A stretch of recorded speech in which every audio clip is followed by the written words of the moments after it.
একটা সবুজে ঘেরা খামারে থাকত এক মোটা লোক। একদিন সে খামারের সব দুধ একাই খেয়ে ফেলল। তবু তার খিদে কিছুতেই মিটল না।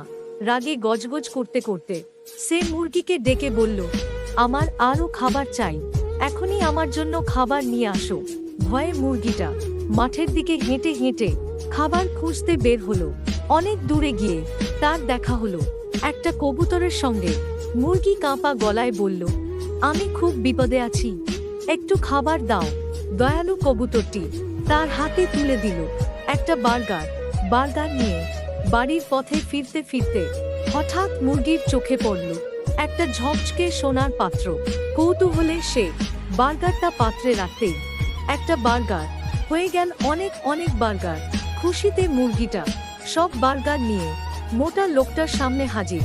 অবশেষে লোকটার খিদে মিটল, কিন্তু সবাই খুশি হলেও মুরগিটা চুপচাপ বসে কাঁদতে লাগলো, কারণ এত কষ্ট করার পরেও কেউ তাকে লাইক বা সাবস্ক্রাইব করলো না।